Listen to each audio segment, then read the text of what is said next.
हम देखेंगे कि एक रिसर्च पेपर या थीसिस, डिसर्टेशन, कोई रिसर्च रिपोर्ट है, उसमें आपने रेफरेंसेस को कैसे मैनेज करना है। आपके पास किसी भी तरह का रिसर्च पेपर है, आपने देखा होगा जैसे जो रिसर्च पेपर्स हैं वो अलग-अलग फॉर्मेट्स के आते हैं। अलग-अलग फॉर्मेट्स का मतलब साइटेशन फॉर्मेट्स। अब जैसे हम इसको देखते हैं, तो इसमें एक अलग तरह का रेफरेंस फॉर्मेट यूज़ किया हुआ है। और आपने एक बात और नोट की होगी कि जब भी हम रिसर्च पेपर को किसी कॉन्फ्रेंस या जर्नल में भेजते हैं, तो जो रेफरेंसेस हैं, जो साइटेशंस हैं, that is very carefully analysed कि वो ठीक है या नहीं। सपोज़ एक जर्नल या कॉन्फ्रेंस की रिक्वायरमेंट है एपीए फॉर्मेट में, किसी की रिक्वायरमेंट है IEEE फॉर्मेट में, तो वो आपने कैसे कन्वर्ट करना है, किस तरह से आपने रेफरेंसेस को मैनेज करना है।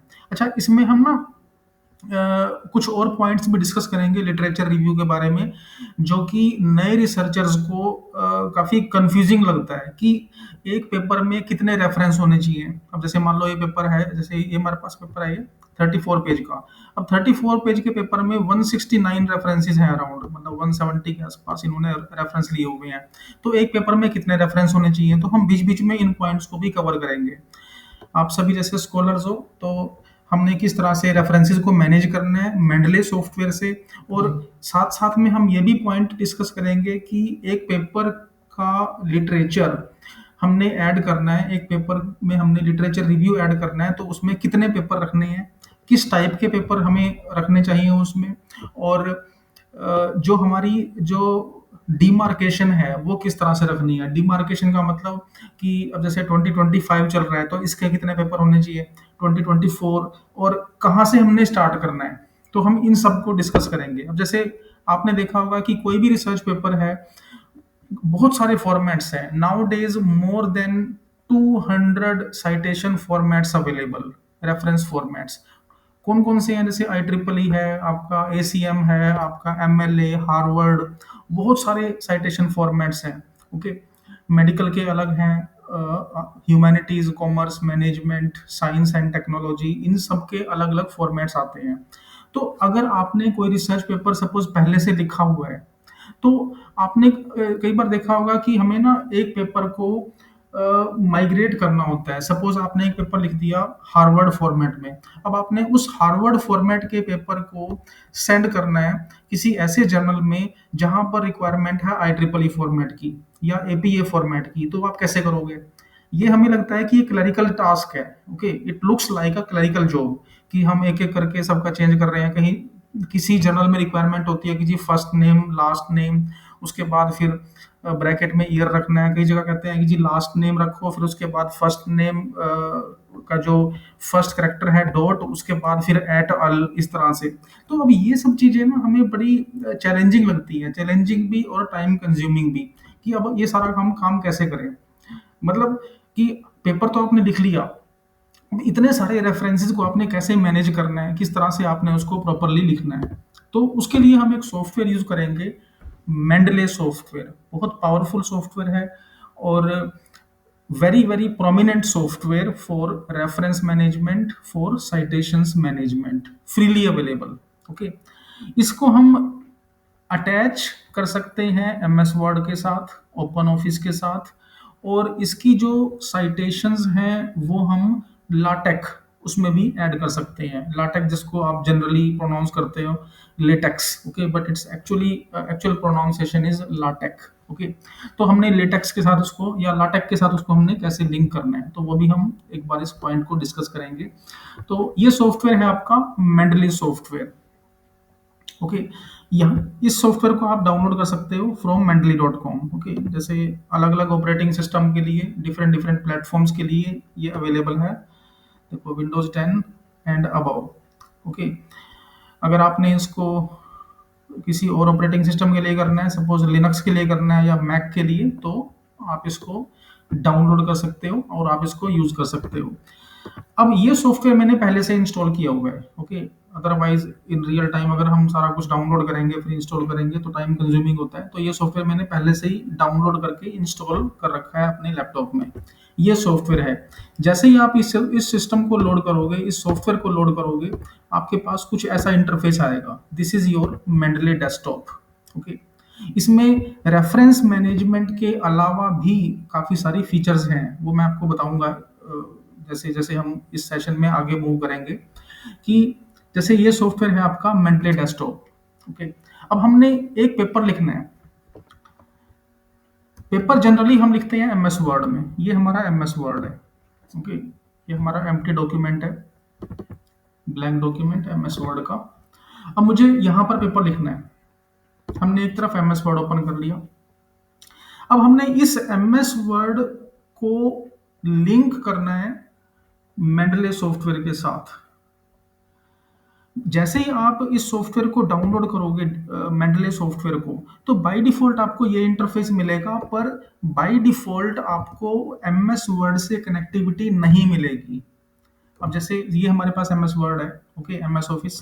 अब इसको हमने लिंक करना है मेंडले के साथ, तो उसके लिए आपने क्या करना है, एक बार आप ध्यान से देखना। आपने सॉफ्टवेयर इंस्टॉल किया हुआ है। जैसे ही हम सॉफ्टवेयर इंस्टॉल करते हैं, उसके बाद हम उसको ओपन करेंगे इस तरह से, वही सेम स्टार्ट मेन्यू से, या जो भी आपका आइकन बना हुआ है, शॉर्टकट बना रखा है, आप इस पर क्लिक करोगे तो आपके पास ऐसा कुछ इंटरफेस आएगा इस तरह से। अब मुझे एमएस वर्ड से लिंक करने के लिए इसका एक प्लगइन इंस्टॉल करना है। वो हमें कहाँ से मिलेगा? देखो, टूल्स, हम आएंगे टूल्स मेन्यू में, और यहाँ पर ऑप्शन आएगी एमएस वर्ड प्लगइन की। अब ये यहाँ पर दिखा रहा है अनइंस्टॉल एमएस वर्ड प्लगइन। ये क्यों दिखा रहा है? क्योंकि मेरे सिस्टम में पहले से इंस्टॉल है।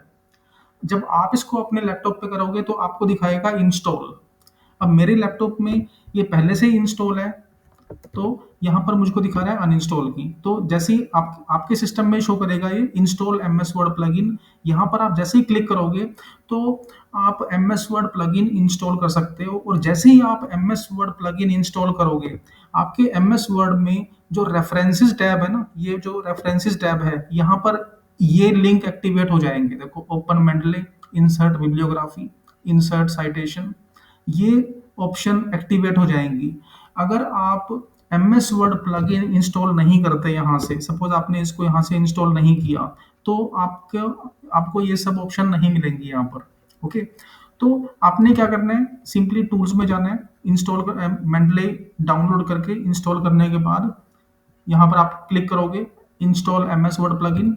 जैसे ही आपने इसको इंस्टॉल किया, ऑटोमेटिकली ये टैब एक्टिवेट हो जाएगी आपकी। ओके, ये ऑप्शंस एक्टिवेट हो जाएंगी रेफरेंसेस टैब में।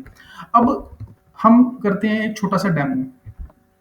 ओके, छोटे से हम डेमो में हम क्या करेंगे, हम कुछ पेपर्स लेके चलेंगे। अब जैसे आप मेरे सिस्टम में यहाँ पर कुछ पेपर्स पहले से इंस्टॉल हमने लिंक किए हुए हैं, पर आपके पास ऐसा कुछ दिखाएगा जब आप इसको इंस्टॉल करोगे ना मेंडले को, तो आपको एम्प्टी दिखाएगा कि कुछ भी नहीं है, कोई पेपर नहीं है इसके अंदर। अब हम इसमें जैसे माई पब्लिकेशन, यहाँ पर हमारे हमने आपके पास ऐसा कुछ दिखाएगा। अब मुझे क्या करना है, मुझे कुछ रिसर्च पेपर्स लेने हैं और उनका लिटरेचर रिव्यू लिखना है। ओके, तो हम क्या करेंगे, सबसे पहले हम कुछ पेपर्स डाउनलोड कर लेते हैं इंटरनेट से। वैसे ही कुछ पेपर्स मैंने पहले से इंस्टॉल किए डाउनलोड किए हुए हैं, एक दो और हम डाउनलोड कर लेते हैं। सपोज मैं पेपर लिख रहा हूँ वायरलेस नेटवर्क पे। ओके, वायरलेस कम्युनिकेशन, या जैसे आपका है wireless network 6G। Okay, suppose मेरा रिसर्च एरिया है 6G पे, और मैं लास्ट 2 इयर्स के पेपर्स देख लेता हूँ। कोई भी रैंडमली डाउनलोड कर रहा हूँ मैं पेपर, इसमें ऐसा कोई थंब रूल नहीं हम लेके चल रहे, कोई भी हम पेपर इसमें ले सकते हैं। ओके, जो इजीली यहाँ पे डाउनलोड हो जाए। जैसे मान लो ये पेपर है, ओके, या ARXIV, यहाँ से हम ले लेते हैं कोई पेपर। से ये पेपर अपने यहाँ पर ओपन किया। ओके, ये PDF फाइल है। अब ये पेपर हम डाउनलोड कर लेते हैं इसको। 2-3 पेपर्स मैंने पहले से डाउनलोड किए हुए हैं सिस्टम में, ताकि हम कुछ लिटरेचर रिव्यू लिख सकें। एक बार मैं पूरा प्रोसेस बताऊंगा, उसके बाद फिर हम इसका रिकैप करेंगे। ओके, वायरलेस, ओके, जैसे अब ये मेरा डेस्कटॉप है। इस डेस्कटॉप पे आप देखना ध्यान से, 3 पेपर हमने पहले से ही लिए हुए हैं। 2 पेपर्स मैंने पहले से डाउनलोड किए हुए थे, एक पेपर हमने अभी डाउनलोड किए हैं। तो टोटल 3 पेपर है हमारे पास अभी। जैसे ये हमारे पास फर्स्ट पेपर है। ओके, अब इस पेपर को यूज़ करके हमने एक लिटरेचर रिव्यू लिखना है। उसी तरह से ये हमारा सेकंड पेपर है। तो दो पीडीएफ मैंने पहले से डाउनलोड की हुई थी, एक पीडीएफ हमने अभी भी की है आपके सामने। अब हमें इस पर लिटरेचर रिव्यू लिखना है। इन पेपर्स को यूज़ करके हमने रेफरेंसेस को मैनेज करना है। ओके, तो हम मेंडले का कैसे यूज़ करेंगे? हम आएंगे मेंडले सॉफ्टवेयर पर। आपके पास ये कुछ ऐसा शो करेगा जब आप इसको लोड करोगे, एम्प्टी, कुछ भी नहीं होगा इसमें। ओके, तो यहाँ पर हमने पहले से कुछ पेपर डाउनलोड किए हुए हैं, यहाँ पर अटैच किए हुए हैं। अब मुझे वो पेपर्स ऐड करने हैं अपनी रेपोजिटरी में। ऐड, देखो ये ना। ओके, या तो आप यहाँ से कर सकते हो, फाइल मेन्यू में add files, add folder. Generally जब आपने देखा होगा कि जब भी हम कोई लिटरेचर रिव्यू लिखते हैं या कोई पेपर लिखते हैं, कुछ पेपर्स को बेस मानकर, तो हमारे पेपर्स जो हैं वो एक एक फोल्डर में होते हैं। अब हमें पता है कि हमारा एक पर्टिकुलर रिसर्च टॉपिक है, एक पूरे फोल्डर में सारे पेपर्स हमने डाउनलोड किए हुए हैं, तो हम उस फ़ोल्डर को ऐड कर सकते हैं। Otherwise individual files, add files, कौन-कौन सी फ़ाइल्स हमने ऐड करनी है? जैसे मैं तीनों फ़ाइल ऐड कर लेता हूँ, सेलेक्ट किया और एंटर। तो कुछ पहले से पेपर्स थे, 3 फ़ाइल्स हमने और ऐड कर ली। ओके, 3 फ़ाइल्स हमारे पास और आ गई। अब ये हमारे पास डेटा आ गया, जो हमने पेपर्स ऐड किए थे। ओके, अब आप इजीली देख सकते हो इसमें कि इस डैशबोर्ड में ये जो हमारा वर्किंग पैनल है, हम इजीली चेक कर सकते हैं कि हमारे पास किस ऑथर के पेपर हैं। देखो, author wise, title, year, published. Okay, मतलब कौन से जर्नल का पेपर है ये, हम इजीली देख सकते हैं कि ये जो पेपर्स हैं ये क्वालिटी पेपर्स हैं या नहीं। क्वालिटी पेपर्स का meaning Springer, I triple E, Nature, ACM, Taylor Francis, इन इन टाइप के जर्नल्स का पेपर या इन टाइप के कॉन्फ्रेंसिस का पेपर है या नहीं। देखो, जो हमने पेपर अभी ऐड किए हैं वो नेचर का है, एक आई ट्रिपल ई कम्युनिकेशन मैगजीन का है, और एक है नैनो माइक्रो लेटर्स का। ओके, तो ठीक ठाक पब्लिकेशन है ये। अब ईयर हम देख सकते हैं, ये काफ़ी इंपॉर्टेंट पॉइंट है। ईयर देखो, ईयर वाइज 2024 25। अब मुझको सॉर्टिंग करनी है, मुझको देखना है कि मेरे जो रिसर्च पेपर्स हैं वो किस किस ईयर्स के कितने पेपर्स हैं। तो हम ईयर पे क्लिक करेंगे। अब देखो, हमारे पास ये इजीली आ गया कि 2025 का हमारे पास सिर्फ एक पेपर है। 2024 के कितने पेपर्स हैं? 1 2 3 4 5, यानी कि 6 to 7 पेपर्स हैं हमारे पास। फिर 2023 के 3 4 पेपर आ गए हमारे पास। तो हम ये इजीली चेक कर सकते हैं कि हमारे पास किस ईयर के कितने रिसर्च पेपर्स हैं। ओके, ये विजिबल है सभी को? एक बार आप कंफर्म करना, आपको क्लियर हो रहा है जो हम डिस्कस कर रहे हैं? Yes sir. Yes sir, yes sir. आपको समझ में आ रहा है? स्पीड फास्ट तो नहीं है? नहीं सर, सही सही है। है सर, सही है। ओके, अब यहाँ पर ना, जैसे अभी हम, ये हमारा मेंडली सॉफ्टवेयर है, हमने इस सॉफ्टवेयर में सारे पेपर्स को ऐड कर लिया। अब हम बीच बीच में उन पॉइंट्स को भी डिस्कस करेंगे जो रिसर्च के लिए बहुत इंपॉर्टेंट है। सबसे जो एक इम्पोर्टेंट पॉइंट होता है और जो काफ़ी कंफ्यूजिंग लगता है स्पेसिफिकली नए रिसर्चर्स के लिए, कि जी कितने पेपर्स हम लें। अब हम एक पेपर लिख रहे हैं, चाहे वो रिव्यू पेपर है या वो रिसर्च पेपर है। अब एक पेपर हम तैयार कर रहे हैं 15 पेजेस का, जनरली 12 से 15 पेज का पेपर होता है। तो उसमें हम कितने रेफरेंस लें? कुछ कहते हैं कि जी कम से कम 10 रेफरेंस होने चाहिए, कुछ कहते हैं कम से कम 20 होने चाहिए। अगर आप किसी बहुत सीनियर पर्सन के से डिस्कस करोगे तो वो कहेंगे जी कम से कम 100 रेफरेंस होने चाहिए। कुछ कहेंगे जी 200 रेफरेंस डाल दो, तब पेपर आपका एक्सेप्ट हो जाएगा, क्योंकि लिटरेचर रिव्यू का पेपर है। तो जब तक आपने 200 पेपर्स को रिव्यू नहीं किया तब तक आपने क्या किया? ओके, तो ये चीज़ें ना बड़ी कंफ्यूजिंग होती हैं। पर अगर हम इसमें एक पॉइंट बिल्कुल स्ट्रेट फॉरवर्ड डिस्कस करें कि एज सच कोई थंब रूल नहीं होता कि आपने 50 पेपर्स का लिटरेचर रिव्यू बनाना है या 100 का या 200 का। ये डिपेंड करता है आपके टॉपिक पर फिर भी अगर हम एक थ्रेशोल्ड की बात करें, क्योंकि कई बार एक थ्रेशोल्ड का पॉइंट आता है कि जी कम से कम कितने तो होंगे, कम से कम भी तो कुछ होगा। अब ये तो है नहीं कि हमने 5 पेपर्स को रेफरेंस में लिया और उसके बेस पर हमने पेपर लिख दिया, वो अलाउड नहीं होगा। तो आप ये मान के चलो कि 20 पेपर्स तो आप लेकर ही चलो अपने लिटरेचर रिव्यू में। ओके, हालांकि 12 15 18 रेफरेंस के पेपर्स भी होते हैं, पर आप ये मान के चलो कि आज के टाइम में जितना कंटेंट अवेलेबल है, कम से कम 20 पेपर्स तो आपके होने चाहिए रेफरेंस में। और ये मैं आपको कम से कम बता रहा हूँ। अगर आप 30 40 50 60 रखते हो तो वो बहुत बेनिफिशियल रहेगा आपके लिए, जितने ज़्यादा रेफरेंस होंगे। पर उसके लिए भी एक पॉइंट होता है कि वो पेपर आपके रेलिवेंट होने चाहिए। तो उसके लिए भी मैं आपको अभी कुछ टूल बताऊंगा कि आपने वो रेलिवेंसी कैसे चेक करनी है। काफ़ी सारे ऑनलाइन प्लेटफॉर्म्स हैं जिसके थ्रू आप ये देख सकते हो कि बेसिकली रेलिवेंस एनालिसिस कैसे हम करते हैं। ओके, तो अब जैसे यहाँ पर हम इन पेपर्स को स्टडी कर रहे हैं, ये सारे पेपर्स हमने ऐड कर लिए मेंडले के डैशबोर्ड में। अब 2025 का एक पेपर है, ये चीज़ अलाउड नहीं होती। अगर हम इसको डिस्कस करें, अब ये तो हम एक डेमो कर रहे हैं सिर्फ, ओके, हम कोई एक्चुअल पेपर तो लिख नहीं रहे यहाँ पे, हम सिर्फ एक डेमो कर रहे हैं टीचिंग लर्निंग के हिसाब से। पर अगर हम एक्चुअल में कोई पेपर लिख रहे हैं ना यहाँ पर वायरलेस कम्युनिकेशन का या 6G का, तो अगर मैं इन सब पेपर्स को लेकर कोई पेपर बनाता हूँ तो वो पेपर डेफिनेटली रिजेक्ट हो जाएगा। क्यों? क्यों रिजेक्ट होगा? क्योंकि 2025 का हमने सिर्फ एक पेपर लिया हुआ है। इसका मतलब क्या हुआ कि जिस टॉपिक पे मैं रिसर्च कर रहा हूँ उसमें उसका जो लिटरेचर है वो सिर्फ इतना ही अवेलेबल है, या मेरे पास एक्सेस नहीं है उसकी। ओके, अब 2024 के हमने 6-7 पेपर ले लिए, फिर 2023 के हमने 3 पेपर लिए, फिर 2022, फिर 2020, फिर 2018 के बाद हम आगे डायरेक्ट 2016 पर, फिर 16 के बाद हम आगे 2013 पर। इसका मतलब क्या हुआ कि 2015 और 2014 में कोई काम नहीं हुआ इस टॉपिक पे। 2018 के बाद हमने पेपर लिया हुआ है 2016 का। इसका मतलब क्या हुआ कि 2017 में कोई काम नहीं हुआ इस टॉपिक पे। ओके, जबकि ऐसा तो पॉसिबल नहीं है। 2019 के बाद हमने पेपर लिए हुए हैं 2021 के, वो भी एक। 2019 के हमने 2 पेपर लिए हैं। 2021 का एक पेपर लिया है। 2020 का हमने कोई पेपर नहीं लिया हुआ। बेशक से वो कोविड टाइम था, पर इसका मतलब ये तो नहीं है कि उस टाइम पे रिसर्च नहीं हुई। उस टाइम पे तो बल्कि ज़्यादा रिसर्च हुई थी। सब लोग घर बैठे हुए थे। ओके, लॉकडाउन था उस टाइम पे, तो उस टाइम पे तो ज़्यादा कंटेंट था। तो 2020 में क्यों नहीं आपने पेपर लिया कोई?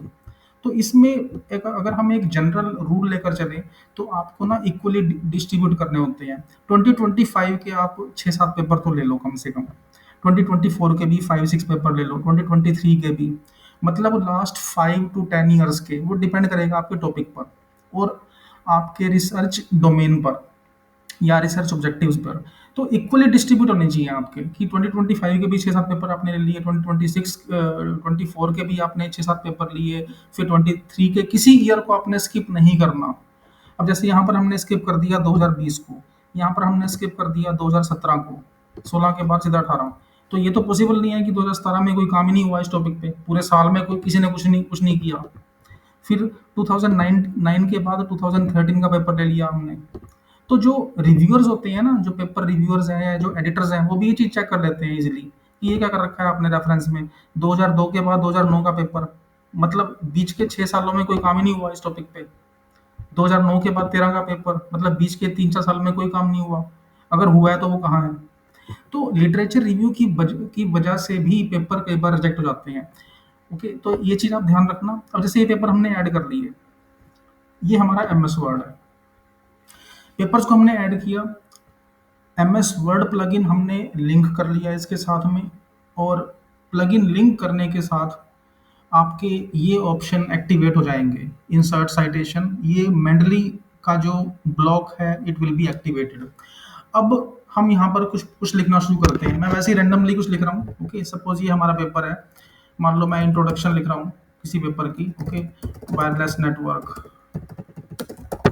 ओके, या फिर हम 6G पे कुछ नेट से ले लेता हूँ मैं। ओके, हम यहाँ पर कुछ 6G नेटवर्क्स पे वैसे ही नेट से कुछ कॉपी कर लेते हैं ताकि हम कुछ उसमें डेमो कर सकें। ओके, जैसे विकीपीडिया से हमने ले लिया, ये तो वैसे ही डेमो है। ओके, अदरवाइज आपको पता ही है कि ऐसे कॉपी पेस्ट अलाउड नहीं होता, प्लेगरिज्म का इशू आता है उसमें। पर क्योंकि ये हम सिर्फ डेमो कर रहे हैं तो इसीलिए हम इस कंटेंट को कॉपी कर रहे हैं।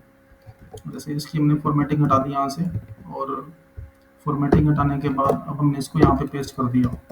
अब सपोज ये मेरा कंटेंट है, इसकी जो पहले साइटेशन डली हुई है ये मैं हटा देता हूँ, ये जो सब हटा देते हैं क्योंकि हम अपनी साइटेशन डालेंगे। जैसे ये मान लो मेरा पेपर है। ओके, कुछ हमने कंटेंट लिखा, अब हमने इस कंटेंट पे रेफरेंसेस डालने हैं, ये हमारे रेफरेंसेस। ओके, अब यहाँ पर हमारा एब्स्ट्रैक्ट होता है, introduction, problem statement, research gap, literature review, फिर आपका रिसर्च मेथोडोलॉजी जो कुछ भी है, कंक्लूजन वगैरह, फिर आपका रेफरेंस आता है। ओके, पर क्योंकि हम डेमो कर रहे हैं तो हम डायरेक्टली ऐसे करेंगे इस पे। अब हमने क्या करना है, जो पेपर्स हमने ऐड किए थे यहाँ पर मेंडले में, इस मेंडले सॉफ्टवेयर में हमने बहुत सारे पेपर डाले हुए हैं, 15-20 पेपर्स हमने यहाँ पर ऐड किए हुए हैं। इन पेपर्स को यूज करके हमने साइटेशंस डालने हैं इस टेक्स्ट में जो हमने खुद लिखा हुआ है। ओके, ओके, इन अजम्पशन की हमने खुद लिखा हुआ है, वैसे हमने नेट से दिया हुआ है, पर क्योंकि हम डेमो कर रहे हैं तो हम इस पर देखते हैं। अब यहाँ पर हम रेफरेंस डालना शुरू करेंगे। अच्छा, एक बात ना और हम यहाँ पर डिस्कस करते हैं कि जो नए रिसर्चर्स हैं, नए रिसर्च स्कॉलर्स हैं, उन वहाँ पर भी ना एक और तरह की कंफ्यूजन क्रिएट होती है कि जी रेफरेंस हम यहाँ पर डालें या फिर हम यहाँ पर डाल दें या फिर हम यहाँ पर डालें।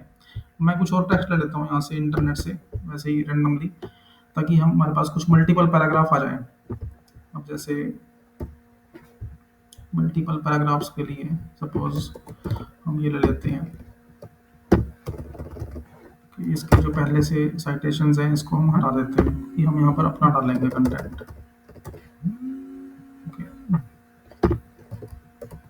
इसको हमने रिमूव किया, ये हमने रिमूव किया।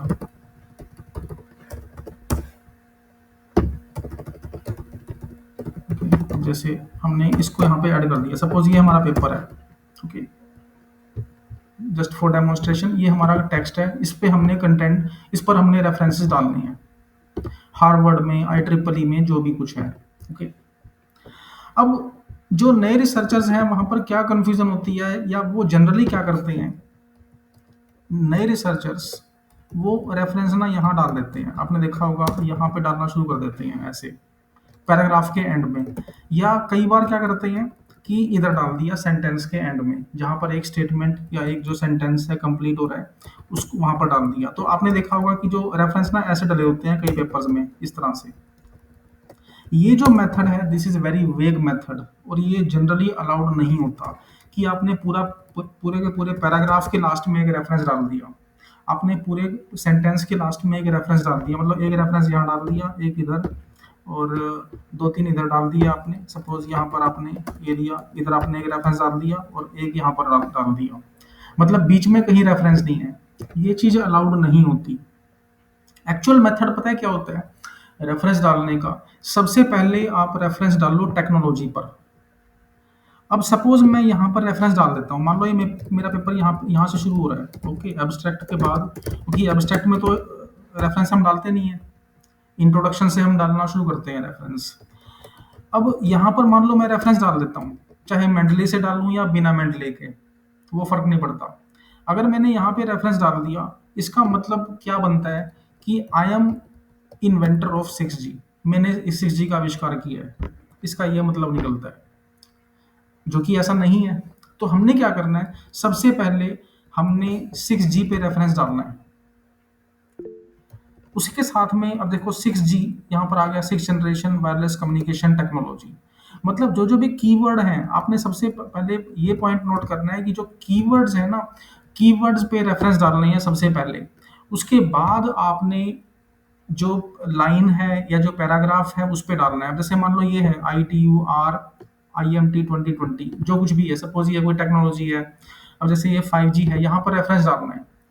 ओके, आप इंट्रोडक्शन के डायरेक्ट पैराग्राफ के एंड में फर्स्ट रेफरेंस नहीं डाल सकते। अब हम डालते हैं रेफरेंस मेंडले के थ्रू, यहाँ पर मुझको रेफरेंस डालना है क्योंकि 6G का आविष्कार मैंने तो किया नहीं है। ओके, तो हम सबसे पहले ये बताएंगे कि जी 6G कहाँ से आया। और यहाँ पर आपने क्या करना है, एक बात आपने और नोट करनी है, इसमें आपने उस पेपर को ऐड करना है जहाँ जो कि सिमिलर होगा 6G की इन्वेंशन से। ओके, तो वो भी हम अभी डिस्कस करते हैं। पहले हम देख लेते हैं कि इसका रेफरेंस कैसे डालना है। 6G यहाँ पर हम क्लिक करेंगे इंसर्ट साइटेशन, और ये तभी एक्टिवेट होगा जब मेंडले आपका इंस्टॉल होगा और साथ में मेंडले का प्लगइन। क्लिक किया यहाँ पर।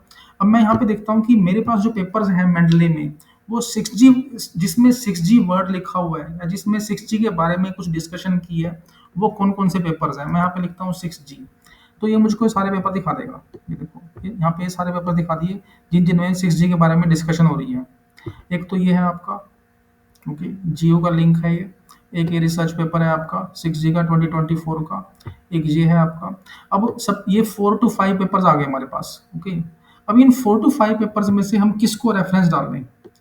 तो यहाँ पर आपने एक बात नोट करनी है कि जो सबसे पुराना पेपर होगा या जो सबसे इफेक्टिव पेपर होगा उसको डालना है। तो मैं वैसे ही रेंडमली इसको डाल देता हूँ, ओके। हमने यहाँ पर ऐड किया, ओके।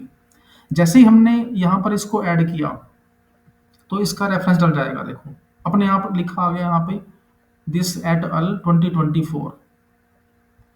अब इसी तरह से मैंने 5G पर का रेफरेंस डालना है, क्योंकि 5G की इन्वेंशन हमने तो की नहीं है।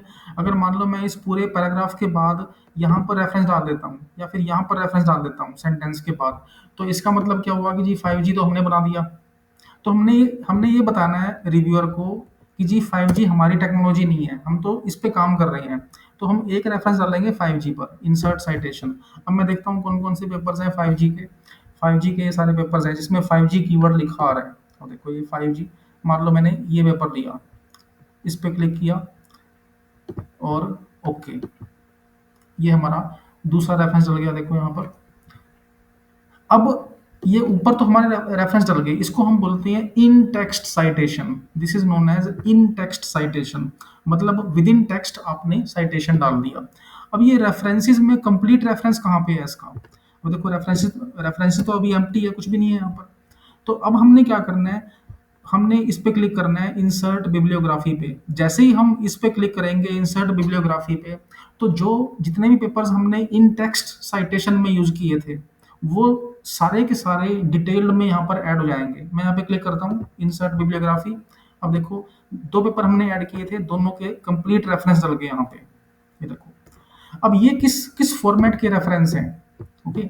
ये बाय डिफॉल्ट हमारे पास एमएस वर्ड में जो हमने एक्टिवेट किया हुआ है दैट इज एपीए स्टाइल। ये देखो स्टाइल एपीए। अब मुझको, अब सपोज मैं पेपर लिख रहा हूँ IEEE के लिए, मुझे कहा जाता है कि जी ये पेपर तो ठीक है आपका, पर इसके ना रेफरेंस आप IEEE स्टाइल में दो। ये तो कुछ और ही रेफरेंस आपने स्टाइल दे दिया। तो हम क्या करेंगे, यहाँ पे इस पर क्लिक किया IEEE। अब आप देखना ऑटोमेटिकली वो 1 2 बन जाएंगे, ये वो 1 1 बन गया, ये 2 बन गया, और ये जो है यहाँ पर ऑटोमेटिकली 1 और 2 कन्वर्ट हो गए। अब मुझे कहा जाता है कि जी आप IEEE की बजाय ना हार्वर्ड में दो इसको, या वैंकूवर में दो, ठीक है। हार्वर्ड पे क्लिक किया, जैसे ही हमने हार्वर्ड पे क्लिक किया तो देखो ऑथर नेम, कॉमा ईयर। उसी तरह से अगर हमने इसको नेचर में या वैंकूवर में कन्वर्ट करना है तो वैंकूवर पे क्लिक किया, तो वैंकूवर में ये वाला फॉर्मेट होता है, ओके। इसी तरह से अब देखो सिंगल क्लिक में हमारा काम हो रहा है पूरा। एएमए स्टाइल में, ये देखो एएमए में होता है सुपरस्क्रिप्ट 1 2 सुपरस्क्रिप्ट, और कौन कौन से हैं वो ये। अब हम बाकी रेफरेंस डालते हैं। अब ये जो नेक्स्ट जनरेशन मोबाइल नेटवर्क, अब इस पे मुझको रेफरेंस डालना है क्योंकि ये भी हमारी इन्वेंशन नहीं है।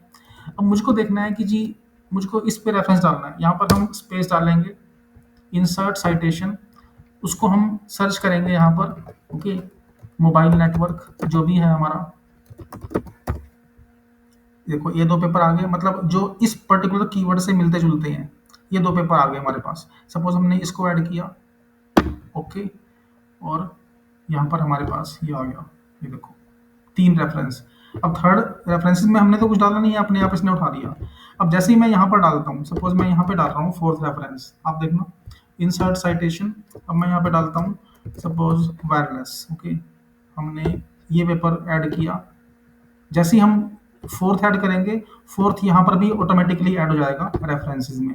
अब मुझको ये चेंज करना है IEEE में, IEEE पे क्लिक किया, ये देखो अब 1 2 3 4 बन गए। अब हम हार्वर्ड पे करते हैं, हार्वर्ड पर क्लिक किया तो हार्वर्ड में कन्वर्ट हो गया। हमने एपीए में कन्वर्ट करना है तो एपीए में कन्वर्ट कर सकते हैं इजीली सिंगल क्लिक में। अब चाहे पेपर आपका किसी भी फॉर्मेट में रेडी है, अगर आपने उसको मेंडले के थ्रू तैयार किया हुआ है तो रेफरेंसेस मैनेज करना बहुत इजी हो जाएगा। जैसे अभी तक इसमें 4 रेफरेंस हैं IEEE, ओके, और जैसे बीच में हमने एक रेफरेंस डाल दिया। अब मैनुअल में पता है क्या प्रॉब्लम होती है, अब जैसे 3 के बाद 4 यहाँ पे है, ओके, ये थर्ड रेफरेंस है, ये फोर्थ रेफरेंस है। अब बीच के जो ये दो पैराग्राफ है, इस पे तो हमने रेफरेंस डाला ही नहीं। ओके, ये दो पैराग्राफ बिना रेफरेंस के हैं। अब मान लो मुझे कहा जाता है रिव्यूअर के थ्रू या गाइड के थ्रू कि जी ये क्या चीज़ है, ये क्या कर दिया आपने भी, इनको तो कोई रेफरेंस दिया ही नहीं आपने।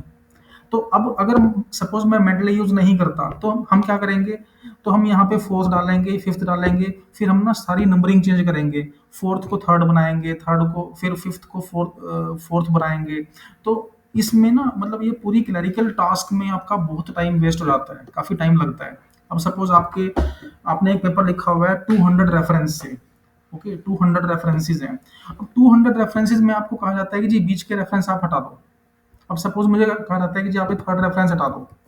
अगर मैं जैसे ही थर्ड रेफरेंस यहाँ से हटाऊंगा ना, तो ऑटोमेटिकली थर्ड रेफरेंस यहाँ से भी डिलीट हो जाएगा, और जो नंबरिंग है सारी अपने आप चेंज आएगी। मतलब मुझे नहीं करना कि जी 5 को मैं 4 बना रहा हूँ, 4 को 3 बना रहा हूँ, या 102 को 102 को हमने 99 बना दिया, फिर 103 को हमने 104 बना दिया। तो अब आप देखो कि सपोज पूरी थीसिस है आपकी, डिजर्टेशन है, जिसमें हम 400-500 रेफरेंस लेके चलते हैं। ओके, तो अब उसमें हमें ये काम करना पड़े तो कितना चैलेंजिंग टास्क होगा। अब देखना जैसे 3 और 4 के बीच में हम एक नया रेफरेंस डाल रहे हैं, तो आप देखना जो ये जो 4 है ना, ये अपने आप 5 बन जाएगा। अब हम यहाँ पे रेफरेंस डालते हैं, इंसर्ट साइटेशन, सपोज मैं यहाँ पे कोई भी ले लेता हूँ, सपोज हमने ये पेपर लिया। ओके, अब ये तो बन जाएगा 4। अब देखो ये 5 बन गया, जो पहले 4 था वो अपने आप 5 बन गया, और ये रेफरेंस की लिस्ट अपने आप अपडेट होगी। मतलब मुझे कुछ नहीं करना पड़ रहा कि जी मैं 5 को 4 बना रहा हूँ, फिर उसको 4 को 3 बना दिया, फिर नए रेफरेंस डाल दिए, फिर उसके बाद हमने सेव किया, फिर हम भूल जाते हैं। अच्छा, कई बार क्या होता है कि मिस्टेक्स होती हैं, एरर्स काफ़ी आती हैं उसके अंदर, ये जो शफलिंग होती है ना। अब सपोज मुझे यहाँ पर बीच में कुछ रेफरेंस डालना है, यहाँ पर भी डालना है मुझको, या अब जैसे 3 और 4 के बीच में एक रेफरेंस डालना है यहाँ पर। ओके, यहाँ पर डालना है मुझको। ओके, तो ये जो 4 है ये ऑटोमेटिकली 5 बन जाएगा, ये 5 ऑटोमेटिकली 6 बन जाएगा, और फोर्थ रेफरेंस ऐड हो जाएगा, और ये जो लिस्ट है ये भी चेंज आएगी अपने आप। अब देखना, सपोज मैं यहाँ पे पेपर डालता हूँ कोई, सपोज हमने कोई भी ले लिया यहाँ पे। ओके, यहाँ पे हमने सेलेक्ट किया, सपोज ये पेपर लिया हमने। ओके, और देखो थर्ड के बाद ये फोर्थ बन गया, ये 5, पहले ये 4 था, इसका 5 बन गया, ये पहले 5 था, ये 6 ऑटोमेटिकली कन्वर्ट हो गया, और हमारे पास टोटल 6 रेफरेंस है, और ये 6 रेफरेंसेस की पूरी लिस्ट है। ये क्लियर हो गया आप सभी को? आप सभी को ये क्लियर है? काइंडली कंफर्म आपको, एक बार आप ये कंफर्म। Yes sir. यस कितना यस कितना मुश्किल लग रहा है आपको ये? इजी? इजी है सर। ओके, आपने इजी सर। आपने काम किया हुआ इस पे पहले, ये सॉफ्टवेयर पहले? No sir, no sir. आप में से किसी भी स्टूडेंट ने काम नहीं किया हुआ इस सॉफ्टवेयर पे पहले? ओके, अब अभी तक अगर कोई डाउट है तो आप बता सकते हो। Any question, any doubt so far? अभी तक अगर आपको कोई क्वेश्चन है तो आप पूछ सकते हो। आई सर वांट टू जी। और सर मैं पूछ रही थी, जैसे हम लोग एमई थेसिस हम लोग लिखते हैं तो अपना प्री थेसिस का जो डॉक लिखते हैं, तो हम्म। हम लोग जो लिटरेचर रिव्यू अपने बनाते हैं अबाउट 25 to 30 पेपर्स का, जी। तो सर जैसे आप रेफरेंस जो आप बता रहे थे कि पैराग्राफ के एंड में नहीं डाल सकते और तब नहीं डालना चाहिए, एंड कुछ कीवर्ड्स के बाद में डालना चाहिए, तो जनरली वी ऑल मतलब हम लोग पैराग्राफ के स्टार्टिंग में डाल देते हैं। जैसे एक पेपर का हम लोग जो भी 7 और 8 लाइन्स लिख रहे हैं, तो हम लोग जैसे 1 है हमारा 1 पेपर रेफरेंस, तो 1 हम लोग शुरू में ही डालते हैं, तो दैट इज राइट ना? हाँ, वो भी ठीक है। उसमें देखो ऐसा होता है कि पैराग्राफ के एंड में आप डाल सकते हो, पर सिर्फ पैराग्राफ के एंड में ही नहीं डाल सकते। देखो, अब एक पैराग्राफ है मान लो 4 लाइन्स का, मान लो मैंने रेफरेंस डाल दिया, सिर्फ पूरा पैराग्राफ खत्म किया, लास्ट में डाल दिया, वो थोड़ा ओड लगता है, वो मैनिपुलेटिव लगता है। अगर मैं बीच बीच में डालता रहूंगा ना, अब जैसे ये पेपर है हमारा, ये जो हमारा है, अब देखो यहाँ पर हमने यहाँ पर डाला हुआ है, ये डाला हुआ है, और यहाँ पर भी डालना ठीक है। जैसे सपोज मुझको यहाँ पे डालना है, अब यहाँ पर भी हम डाल देते हैं, कोई उसमें ऐसा कोई थंब रूल नहीं है कि जी हमने यहाँ पर नहीं डालना, यहाँ पर भी डाल सकते हैं, पर उसमें कंडीशन ये है कि जी बीच बीच में भी होना चाहिए। ठीक है, यहाँ भी डाल दिया आपने, अब ये वैलिड है। पर अगर मैं यहाँ पर नहीं डालता, यहाँ पर नहीं डालता, और सिर्फ यहाँ पे लास्ट में पूरे पैराग्राफ में यहाँ डाल दिया, एक इधर डाल दिया, एक इधर डाल दिया, तो वो लगता है कि जी इन्होंने तो कुछ किया ही नहीं, या इनको ये पता ही नहीं कि जी रेफरेंस डालते कैसे हैं। ओके, मतलब बीच बीच में आप डाल दो, शुरू में डाल दो, कोई इशू नहीं है, एंड कहीं पैराग्राफ के एंड में भी डाल दो, पर सिर्फ पैराग्राफ के एंड में नहीं डालना। ये क्लियर हो गया आपको? जी सर। हाँ जी, और सर कोई? तो ये जो थीसिस पेपर है उसमें लिटरेचर रिव्यू सेक्शन में ही सिर्फ कि पूरा इंट्रोडक्शन से लेके मेथोलॉजी ये सब सभी में साइटेशन का रिक्वायरमेंट होता है। सब, हाँ जी, बिल्कुल सब में होता है, इंट्रोडक्शन से लेके मेथोडोलॉजी तक, रिसर्च मेथोडोलॉजी तक सारा आएगा। पर इसमें आपने एक एक एक पॉइंट ध्यान रखना है कि आप जो कोई मेथड प्रपोज कर रहे हो ना, सपोज आपने एक एल्गोरिदम प्रपोज किया, आपने एक टेक्निक प्रपोज की, आपने उसमें रेफरेंस नहीं डालना, आपने अपनी मेथोडोलॉजी में रेफरेंस नहीं डालना। क्या होता है कि जो मेथोडोलॉजी जब हम लिखते हैं ना, तो मेथोडोलॉजी का जो हेडिंग होगा, उसके बाद में हम 2-3 लाइन लिखते हैं, उसके बाद हम फिर बताते हैं कि जी हमारी ये मेथोडोलॉजी है। जहाँ पे मेरा अपना वर्क स्टार्ट हो जाएगा ना, वहाँ पर हम रेफरेंस नहीं डालेंगे। अदरवाइज उसमें फिर वो चैलेंज हो जाता है कि जी आप तो वो भी रेफरेंस से ले रहे हो। अब सपोज मैं काम कर रहा हूँ एनर्जी ऑप्टिमाइजेशन पे क्लाउड डेटा सेंटर में, मेरी टेक्निक है एसीओ, आंट कॉलोनी ऑप्टिमाइजेशन, या particle swarm optimization for energy optimization. अब सपोज मेरी टेक्निक का नाम है इम्प्रूव्ड एबीसी। अब इम्प्रूव्ड एबीसी पे मैंने रेफरेंस डाल दिया। एक तरफ तो मैं ये कह रहा हूँ कि इम्प्रूव्ड एबीसी टेक्निक या improved X Y Z technique मेरी है, ऊपर से मैं उस पर रेफरेंस भी डाल रहा हूँ। तो वो ना थोड़ा सा चैलेंजिंग हो जाता है, वो थोड़ा सा कई बार ना वो मिसमैच हो जाता है कि जी आपकी अपनी टेक्निक तो है ही नहीं, जब आपने उसी पर रेफरेंस डाल दिया। तो जहाँ पे आपके अपने मेथड्स हैं, जो कोर आपकी जो इक्वेशन है, आपका जो मेथड है, उस पे आप बिल्कुल भी रेफरेंस नहीं डाल सकते। कंक्लूजन में आपने रेफरेंस बिल्कुल नहीं डालना। रेयरली कुछ पेपर्स हम देखते हैं कि वहाँ पे कंक्लूजन में भी रेफरेंस डाले होते हैं, पर आपने नहीं डालना। ओके, रिसर्च गैप में आप डाल सकते हो रेफरेंसेस, आप अपनी मेथोडोलॉजी में नहीं डाल सकते आप। सर जी, और एक से और प्रॉब्लम है जी। कि लिटरेचर रिव्यू को हम किस तरह मैंने बनाए ताकि सही रहेगा, टेबुलर फॉर्म में बनाना या तो फिर एक स्टेटमेंट वाइज बनाना पूरे लिटरेचर रिव्यू को। उसमें ना तो उसमें ना दोनों होते हैं, मैं आपको अभी वो भी कवर करता हूँ, अभी वो भी मैं पॉइंट कवर करूंगा कि आपने टेबुलर में कैसे करना है और पैराग्राफ, वो दोनों में होता है। एक्चुअल में क्या है कि जो आपका, अगर आप रिसर्च पेपर लिख रहे हो, या अगर आप एक पेपर लिख रहे हो विद फोकस ऑन लिटरेचर, जैसे आप सपोज अभी अभी भी आपका कोर्स वर्क कंप्लीट हुआ है, कोर्स वर्क कंप्लीट होने के बाद जनरली आपको कहा जाता है उस टाइम पे कि अपना कुछ रिव्यू पेपर लिखो। रिव्यू पेपर का मीनिंग कि जी आपने कुछ नया नहीं बनाना, बस जो पुराने पेपर्स को स्टडी करके आपने नया पेपर देना है, तो वहां पर आप टेबल भी दोगे, रेफ और पैराग्राफ भी दोगे, दोनों देने हैं आपको। अगर आप लिख रहे हो रिसर्च पेपर, तो आप दोनों में से एक टेक्निक फॉलो करोगे, या तो टेबुलर लिटरेचर रिव्यू, या paragraph based literature review. Thesis sir dissertation के केस में दोनों चलते हैं वो, उसमें दोनों और टेबुलर भी और पैराग्राफ बेस्ड भी। सर एक और प्रॉब्लम है कि जी। ये literature interference of the literature review, literature review से डिफरेंस होता है क्या कि उसी उसके अंदर ही उसमें उसके होता वो है। उसी में से आता है वो। उसका ना मैं एक सेशन लूंगा, परसों आपका सेशन है, कि उसमें एआई टूल्स मैं आपको बताऊंगा कि जी कि एक पेपर में से आपने किस तरह से इन्फेरेंस निकालना है, किस तरह से आपने रिसर्च गैप निकालने हैं, किस तरह से प्रॉब्लम स्टेटमेंट निकालनी है।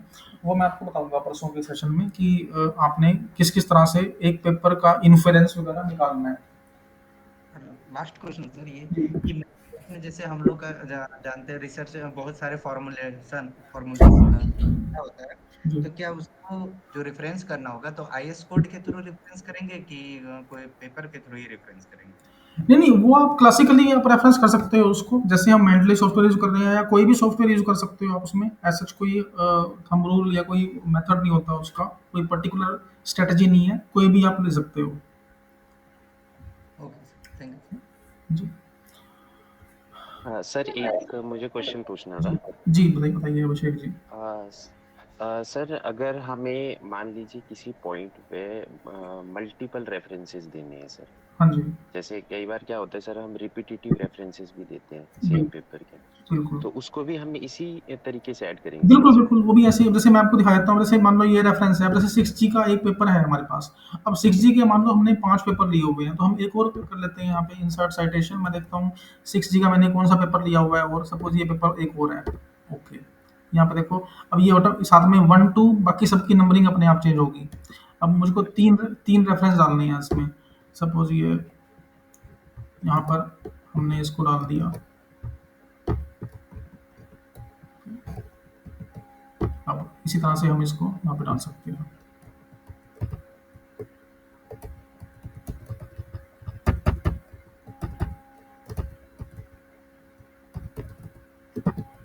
जैसे यहाँ पे हमने एक और रेफरेंस डालना है, तो हम उसको डाल सकते हैं। कितने भी रेफरेंस डाल सकते हो आप। मल्टीपल रेफरेंसेस अलाउड होते हैं उसमें, और वो बेटर भी है। उसमें ऐसा सच कोई नहीं होता कि आपने डालना है या नहीं डालना, या कोई उसमें कोई ड्रॉबैक नहीं है। अच्छा सर, हर हर एक अगर मान लीजिए मैं पैराग्राफ में रिपीट करना चाहता हूँ सर रेफरेंस को, तो वो भी मैं कर सकता हूँ? हाँ, हाँ, वो आप कर सकते हो, कोई ऐसा चीज़ उसमें दिक्कत नहीं होती। सपोज़ मुझको ये यही जो फर्स्ट रेफ़रेंस है, यही यहाँ पे डालना है। सेम रेफ़रेंस जी मुझको सर। यहाँ पे डालना है। तो हम, क्योंकि कई हमें ना इम्पैक्ट देखना होता है बेसिकली, कि इस पर्टिकुलर रेफ़रेंस का इम्पैक्ट मल्टीपल लोकेशंस पर है। जैसे यहाँ पर हमने इसको डाल दिया। देखो यहाँ पर 15 आ गया, यहाँ पे 12 है। तो वो कर सकते हो आप उसमें, ऐसा कोई उसमें प्रॉब्लम नहीं होती। अच्छा सर, एक और चीज़ मुझे ये पूछना था कि जो इसका सर इंटरफेस है, जैसे ये हम सॉफ्टवेयर यूज़ कर रहे हैं, तो ये अलग-अलग विंडोज़ पे अलग-अलग आएगा क्या सर? नहीं, नहीं, सेम सेम है, सेम सेम आएगा। ऐसे ही एमएस वर्ड है आपका, और यहाँ पर आपका मेंटली डेस्कटॉप है। ये उसी तरह से इंटरफेस आएगा। आप यहाँ से भी ऐड कर सकते हो, राइट क्लिक करके यहाँ पे ऐड पेपर्स कर सकते हो, या फिर आप यहाँ पे ऐड करोगे ऐड फाइल्स, या फिर टू इसमें मेन्यू के थ्रू भी कर सकते हो। कैसे भी आप कर सकते हो। इंटरफेस सबका सेम आएगा इसमें। कंप्लीटली ठीक है फ्री सर। है ना सर कि हाँ, हाँ, फ्री पेड? फ्री है। बस आपको इसमें एक काम करना है, आपको ना इसमें अकाउंट बनाना है। आपको ना इसमें एक एल्सेवियर का अकाउंट बनाना होता है। जैसे मैंने एक अकाउंट पहले से बना रखा है। अभी जी। जैसे आप इस पे लॉगिन करोगे, साइन अप करके लॉगिन करने के बाद ही आप इसको यूज़ कर पाओगे। Okay sir. गौरव, आप ऐसे करना, अगर ये हमारे लोगों ने जो, क्योंकि ये फ्रीली, सारा फ्रीली अवेलेबल है, जी, तो ये ना इसको अपने कंप्यूटर पे इंस्टॉल करने में कितना टाइम लग जाता है, एक तो वो बताओ। जी, और इसकी प्रोसेस क्या, इसकी ना कमांड्स हैं, वो मेरे को आप ना अगर शेयर कर दोगे तो हम ना, मैं सभी के साथ शेयर कर दूंगा कि पहले ये करो, फिर ये करो, फिर ये करो, फिर ये करो। जो भी 6-7 कमांड हैं, हाँ वो जी, एक हाँ जी, पेज पे आप पेज पे बना लेना, एंड मेरे को आप ना वो पास ऑन कर देना। जी, एंड मैं इनको पास ऑन कर दूंगा हमारे सारे पार्टिसिपेंट्स को, क्योंकि मेंटली है ना, मुझे लगता है ये रिसर्च में इनको बिल्कुल काम आएगा 100%। इन ये ना ये यूज करेंगे। इनके बगैर ना, अगर ये तो पेपर वगैरह, अदरवाइज तो बहुत लंबा चौड़ा काम हो जाता है। मेंडले सॉफ्टवेयर में ना रेफरेंस को मैनेजमेंट करना, ये बहुत ही रिसर्च के लिए बहुत ही ये क्रूशियल है, बहुत ही इंपॉर्टेंट है। जी, तो ये मुझे लगता है 100% सारे के सारे लोग मेंडले यूज करेंगे। जी, तो ये वाला ना बिल्कुल आप मेरे को बस इसकी कमांड्स बता देना, मैं इनको बता दूंगा, तो जब भी ये अपना फ्रीली है ना, ये ना जी, अपलोड कर पाएंगे। जी, जी। मेरे पास ना सर इसकी एक पीपीटी भी है, जो पीपीटी, बस वो पीपीटी दिखा देना। पहले आप अपना कवर कर लो कि इंस्टॉल कैसे करना, कितने टाइम में इंस्टॉल हो जाएगा, बस ये बता दो। हाँ जी, 5 to 6 मिनट्स में हो जाएगा इंस्टॉल ये। 5 मिनट में ये इंस्टॉल हो जाएगा। तो पर उसको, हाँ, इसका जो है ना कमांड्स हैं, वो बिल्कुल एंड पे आप बता देना। जी, अभी जी, आप प्लीज कंप्लीट कर लो, उसके बाद एंड पे बता देना। जी, जी। हाँ जी, अभी तक सभी पार्टिसिपेंट्स को क्लियर है, जो भी हमने कवर किया है। यस सर, बहुत अच्छा है। Yes sir. सर एक चीज मुझे एक चीज पूछनी सर। जी, जी, बताइए। सर आपने बताया अभी ना थीसिस और डिसर्टेशन सर में क्या डिफरेंस है सर? थीसिस और डिसर्टेशन में एक्चुअल में क्या होता है कि ये जो टर्म्स है ना, ये आपकी वेरी करती हैं कंट्री वाइज। हमारे इंडिया में थीसिस वर्ड यूज होता है डॉक्टरेट के लिए, और मास्टर्स के लिए डिसर्टेशन। कुछ कंट्रीज में ये रिवर्स होता है। तो अगर हम मास्टर्स लेवल पे काम करते हैं इंडियन कंटेक्स्ट में, एशियन कॉन्टेक्स्ट में, तो हम डिसर्टेशन बोलते हैं कि ये डिसर्टेशन है मास्टर्स लेवल पे। तो डॉक्टरेट लेवल पर, पीएचडी में हम थीसिस बोल देते हैं इसको। ओके, तो यही है एज सच। मतलब ये सिर्फ एक टर्मिनोलॉजी है, इसमें एज सच कुछ नहीं होता। Okay sir. सर एक आपने बताया रिव्यू पेपर और रिसर्च पेपर भी डिफरेंट है सर, उस वो कैसे हाँ, अलग है एक दूसरे हाँ से? जी, हाँ जी। एक्चुअल में क्या होता है कि दो तरह के पेपर्स होते हैं। एक होता है रिव्यू पेपर, एक होता है रिसर्च पेपर। रिव्यू पेपर का मतलब होता है कि आप सिर्फ उस टेक्नोलॉजी को स्टडी कर रहे हो। सपोज आपका एरिया ऑफ रिसर्च है ब्लॉकचेन, ओके, और आपने ब्लॉकचेन को इम्प्लीमेंट करना है वायरलेस टेक्नोलॉजी में। तो आप क्या करोगे? अब सपोज आप नए रिसर्चर हो, आपको पता ही नहीं कि पेपर कैसे लिखते हैं या किस तरह से हमने कोई कुछ नया कंटेंट बनाना है।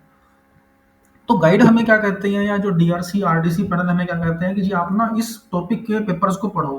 तो हम क्या करेंगे, हम ना गूगल स्कॉलर पे या जो अलग अलग वेबसाइट्स हैं वहां पर जाएंगे, उन पेपर्स को पिक करेंगे। जैसे मान लो मेरा टॉपिक है ब्लॉकचेन और मुझको वायरलेस में इम्प्लीमेंट करना है, तो हम यहाँ पे जाएंगे और इससे मिलते जुलते जो पेपर्स है ना, देखो ये blockchain enabled applications in wireless, मैं इसको डाउनलोड कर लूंगा।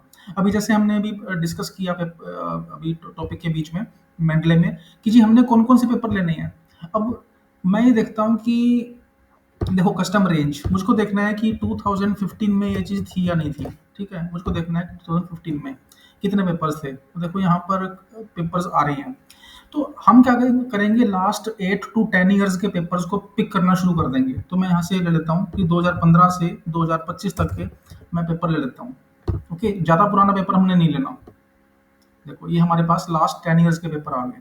अगर हम रिव्यू पेपर लिख रहे हैं तो मैं क्या करूंगा, मैं इन पेपर्स को डाउनलोड कर लूंगा और इनके बारे में हम लिखना शुरू कर देंगे स्टडी करके कि इस पेपर में हमने ये स्टडी किया, इस पेपर में हमने ये सब स्टडी किया। वो मैं आपको बताऊंगा, अभी कुछ एआई टूल्स भी हैं, कुछ ऑनलाइन टूल्स भी हैं, वो मैं आपको इसी सेशन में बता दूंगा अभी। ठीक है, वैसे तो एआई टूल्स का एक अलग सेशन भी है जिसमें हम देख सकते हैं, पर कुछ पॉइंट मैं अभी कवर कर लेता हूँ कि आपने किस तरह से लिटरेचर रिव्यू करना है। अब जैसे ये पेपर आपने देखे, अब आपने बहुत सारे पेपर डाउनलोड कर लिए, इनको पढ़ना शुरू कर दिया। अब एक तो मेथड ये है जो कि बहुत ज़्यादा टाइम कंज्यूमिंग है, बहुत ज़्यादा हार्ड वर्क ओरिएंटेड है कि जी मैंने 100 पेपर्स डाउनलोड किए, उन 100 पेपर्स, वैसे ही पेपर डाउनलोड कर लिया। अब सपोज ये पेपर मैं पढ़ता हूँ, ये पेपर है सपोज 30-35 पेज का पेपर है या 20 पेज का पेपर है, तो मुझको कम से कम 2 घंटे तो लग जाएंगे पेपर को पढ़ के समझने में भी, क्योंकि सिर्फ पढ़ना ही नहीं होता।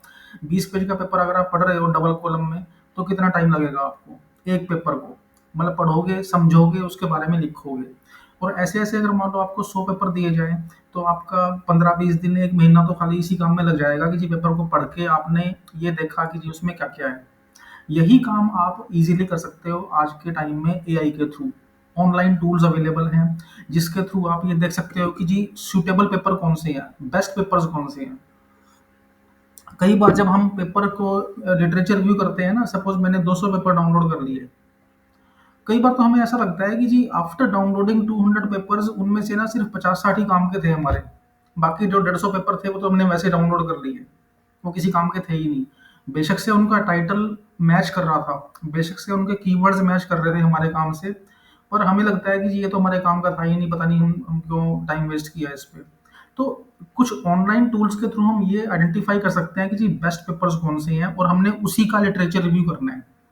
तो लिटरेचर रिव्यू का मतलब, रिव्यू पेपर का मतलब हमने सिर्फ पुराने पेपर पढ़े, उसके बारे में लिखा कि जी हमने क्या पढ़ा उसमें, और उसकी गैप निकाल दी कि जी उसमें पहले क्या क्या, कौन सा काम रह गया था, क्या काम उसमें नहीं हुआ था। सपोज मेरा टॉपिक है 6G पर, ओके, 6G पर हमने पेपर डाउनलोड कर लिए 100। अब 100 पेपर हमने डाउनलोड कर लिए, उस अब हमने ये देखना है कि जी उसमें किस पॉइंट को वो कवर नहीं कर रहे, या मैक्सिमम जो राइटर्स हैं, मैक्सिमम जो ऑथर्स हैं, उन्होंने रिसर्च गैप में क्या लिखा हुआ है या कंक्लूजन में फ्यूचर वर्क में क्या लिखा हुआ है।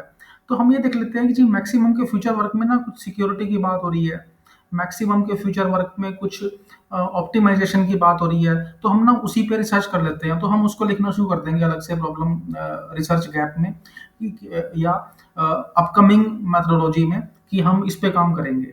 वो तो हो गया रिव्यू पेपर, मतलब हमने कुछ रिसर्च नहीं की है, हमने सिर्फ पढ़ा है पुराना, पुराना पढ़ के हमने अपना अपना कंक्लूजन दे दिया, दैट इज रिव्यू पेपर।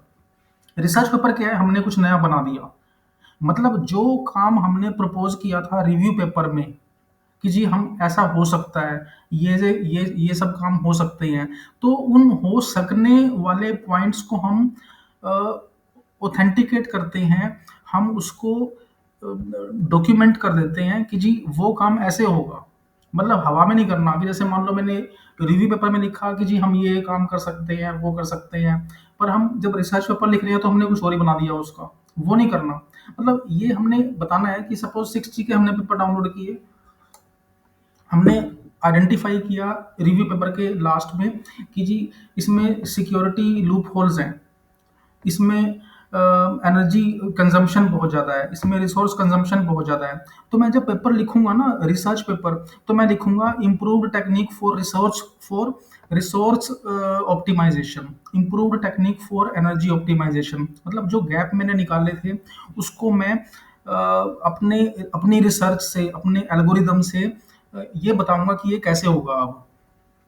ठीक है, मतलब रिसर्च में हम एक्चुअल में कुछ करके दिखा रहे हैं, एल्गो बना रहे हैं। अगर हम इसकी बात करें, जैसे आप मास्टर्स या कुछ डॉक्टरेट लेवल के होंगे, मुझको आइडिया नहीं है कि हमने 3 या 4 पेपर लिखते हैं। एक तो होता है आपका रिव्यू पेपर जिसमें हमने गैप निकाल दिए, ओके। फिर होते हैं आपके रिसर्च पेपर्स अलग अलग पॉइंट्स के, ठीक है। सपोज आपका एक ऑब्जेक्टिव है कि जिसमें आपने एनर्जी ऑप्टिमाइज करनी है, ओके।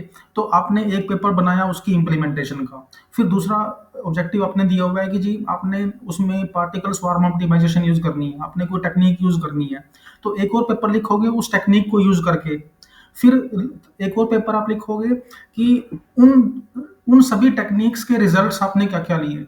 मतलब मोटा मोटा अगर हम बात करें, जो भी जो भी आपका वर्क है मेन, उसको आपने 3-4 अलग अलग डॉक्यूमेंट्स में, अलग अलग पेपर्स में डिवाइड करना है और फिर आप उसको पब्लिकेशन के लिए भेज दोगे टाइमली।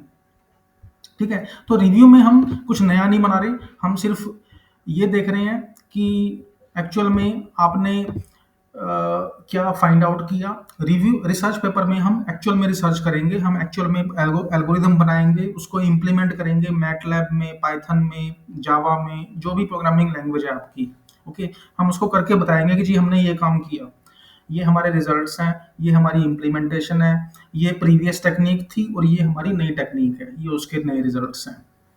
ठीक है जी, ये क्लियर हो गया आपको point? Yes sir, thank you sir. Yes sir. Sir मैं एक चीज पूछना चाहती थी। जी मैम। सर वो जो पेपर की सर जो फॉर्मेटिंग होती है, जैसे IEEE हो गया, APM हो गया, तो सर इसमें जनरली मतलब जैसे हम लोग टेक्स्ट में टाइम्स न्यू रोमन को प्रेफर करते हैं, तो वैसे कौन सी फॉर्मेटिंग को जनरली, मतलब अगर कुछ वैसा पेपर के इंस्ट्रक्शन नहीं है तो कौन सा फॉलो उसमें करना चाहिए? मैम टाइम्स न्यू रोमन ही होता है। जो ग्लोबल जो वैलिडेटेड फॉन्ट है वो टाइम्स न्यू रोमन ही चलता है, ओके। नहीं सर, रेफरेंस का लाइक IEEE और APM फॉलो करें, हाँ मतलब जो हाँ, लिखा हो उसमें सभी सभी में टाइम्स न्यू रोमन ही होता है मोस्टली, उसमें सच कोई इशू नहीं आता। Okay sir. Sir ji IS code को प्रेफरेंस में दे सकते हैं ना, और उसको देने के लिए क्या ओरिजिनल IS कोड का रखना पड़ेगा? हाँ हाँ, वो आपको रेफरेंस मिल जाएंगे, उसके पेपर्स मिल जाते हैं आपको रिलेटेड, जो भी आपके पास रेफरेंस उसका अवेलेबल है वो आप यूज कर सकते हो। नहीं सर, हमारे पास क्या होता है, बहुत सारे IS कोड होते हैं सिविल में, तो ठीक। उन IS कोड से फॉर्मूला और कुछ कुछ टेबल होते हैं जो रेफरेंस में देना पड़ता है, जिसके रिस्पेक्ट में हम एक्सपेरिमेंटल रिसर्च करते हैं। ओके। तो उसमें जो रिसर्च है वो PDF फॉर्म में रहते हैं, परंतु वो परचेज नहीं होते, नेट से उपलब्ध हो जाते हैं। तो क्या उसको हम हाँ हाँ, डाल उसका सकते हैं? उसका आप डाल सकते हैं। मैं उसको कवर कर लेता हूँ। जैसे आपने अभी काफी अच्छा पॉइंट डिस्कस किया कि जो नेट पे कोई लिंक होता होगा उसका, ऐसे ही कुछ कर रहे हैं जी आप? बिल्कुल बिल्कुल सर। तो हम यस सर, वही। अब उसको हम देखते हैं कि वो कैसे करना है। अब देखो कि मान लो मेरे पास कोई लिंक है, ठीक है। अब जैसे मान लो हम कुछ मुझको बताओ, आप कुछ भी बता दो या टाइप कर दो चैट विंडो में, ताकि मैं कॉपी पेस्ट कर सकूं उसको, जो भी आप IS कोड वगैरह बता रहे हो। मैं फिर उसको बताऊंगा कि आपने रेफरेंस कैसे बनाना है। या तो आप चैट विंडो में टाइप कर दो, या फिर आप मुझको वर्बली बता दो, मैं फिर उसका डेमो बता देता हूँ कि आपने कैसे करना है उस पर IS कोड, कोई भी जो भी आप यूज़ करते हो। और जैसे ये है IS 456-2000, ओके। अब ये कहाँ पे यूज़ होता है, ये किसके लिए यूज़ होता है 456? कंक्रीट में होता है सर, कंक्रीट का के डिजाइन लिए, करने के लिए होता ओके है ये जनरली। हम लोग का सभी के लिए स्पेशल IS कोड है, डिफरेंट बहुत सारे IS कोड है ओके। हमारे। और जैसे मैंने यहाँ पे लिख दिया, गूगल पे मैं लिख रहा हूँ इसका। हाँ ये बिल्कुल आ जाएगा सर अब तुरंत। ये चीज़ आ गई आपके पास, ये सर, हाँ ठीक हाँ है। यही हो गया सर। अब इसको मैं ओपन कर देता हूँ अलग से। सपोज जी ये तो हर PDF ही आ गया हमारे पास इसका। तो हाँ। अब जैसे चलो ये तो हर पूरा PDF ही आ गया हमारे पास इसका। मान लो मेरे पास इसका PDF नहीं है। PDF का तो पता ही है आपको कि आप उसको ऐड कर दोगे। नहीं सर, इसमें क्या है कि ये PDF जो है हम्म, इंटरनेट पर जो उपलब्ध है, ये पेड नहीं हुआ, ये मान लीजिए एक्चुअल नहीं हुआ, एक्चुअल ओके में इसको परचेज करना पड़ता है, तब ओके। इसका पीडीएफ मिलता है। अच्छा जैसे ये हाँ, bureau of Indian science standard इसका ओरिजिनल सोर्स है। हाँ, तो अच्छा ये क्या हम BIS का है, ठीक है। अब मुझको ना हाँ, ये वाला डालना है। अब सपोज मुझको इसका रेफरेंस डालना है, जी सर। ठीक है। अब इसका देखो लिंक क्या है, ये लिंक है इसका, कॉपी लिंक एड्रेस, ओके। या तो आप इसको यहाँ पे ऐसे ले लोगे इस तरह से। सपोज हम कोई कोई भी ऑनलाइन लिंक ले लेते हैं, किसी भी तरह का ऑनलाइन लिंक सपोज आपने यहाँ पे ले लिया। सपोज ये कोई आपका डॉक्यूमेंट है, ओके। हम ऑनलाइन लिंक इस तरह से कुछ होगा। सपोज मुझको इसका रेफरेंस डालना है, ओके। इस तरह से कोई डॉक्यूमेंटेशन है आपकी, मुझे इसका रेफरेंस डालना है। तो इसके लिए हम क्या करेंगे, अब देखो ये पीडीएफ में तो है नहीं हमारे पास। इसी तरह से सपोज हमारे पास कोई और डॉक्यूमेंट है, कोई और ऑनलाइन सोर्स है, सपोज ये वाला है आपके पास, ओके। ये इम्प्रूव्ड सी टाइप सी वाइप के नाम से कुछ आ रहा है, तो मैं इसको ओपन कर लेता हूँ। अब सपोज ये मेरा है, ठीक है। अब मुझको इसका लिंक डालना है, इसका रेफरेंस डालना है। तो हम क्या करेंगे इसको, जैसे ये एक वेब पेज है आपके पास, ये दूसरा वेब पेज है। अब जैसे जो एक्चुअल वेब पेज है वो आपको ज़्यादा पता होंगे, वो आप देख सकते हो उसमें। तो हम क्या करेंगे, तो इसमें ना इनको ऐड करने के लिए हमारे पास मेंडले का एक वेब इंपोर्टर आता है। ये हमारी मेंडले सॉफ्टवेयर है। हम क्या करेंगे, टूल्स में एक तो ऑप्शन आ रही है आपके पास MS वर्ड प्लगइन की, इसके साथ में एक और ऑप्शन दी हुई है आपको इंस्टॉल वेब इंपोर्टर की। वेब इंपोर्टर का मतलब क्या होता है कि जो पीडीएफ डॉक्यूमेंट नहीं है, मतलब अब जो पीडीएफ है उसको तो आप डाउनलोड करके ऐड कर लोगे, पर जो पीडीएफ नहीं है, मान लो मेरे पास कोई न्यूज़ है इकोनॉमिक टाइम्स की या टाइम्स ऑफ इंडिया की या BIS की का कोई स्टैंडर्ड है, जो भी आप बता रहे हो, LS कोड IS कोड जो भी है। अब वो एक ऑनलाइन सोर्स है। अब ऑनलाइन सोर्स के लिए हम इसको इंस्टॉल कर लेंगे वेब इंपोर्टर को। जैसे ही हम वेब इंपोर्टर को इंस्टॉल करेंगे तो क्रोम प्लगइन आते हैं। देखो ये क्रोम प्लगइन हमने पहले से डाला हुआ है, मैं क्रोम यूज कर रहा हूँ। ये देखो ये हमारे पास है, ये वाला है देखो।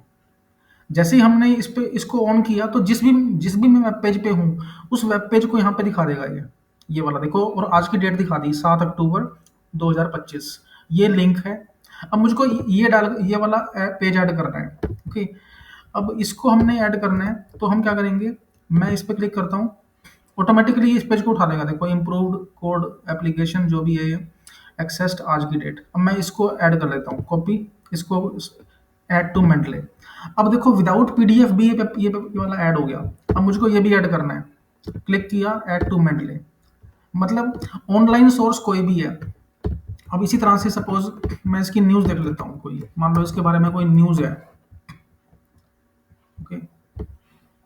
सपोज ये वाला है आपका, कुछ भी कोई भी ऑनलाइन सोर्स है, मतलब उसका कोई वो सोर्स अवेलेबल, उसका कोई पीडीएफ अवेलेबल नहीं है।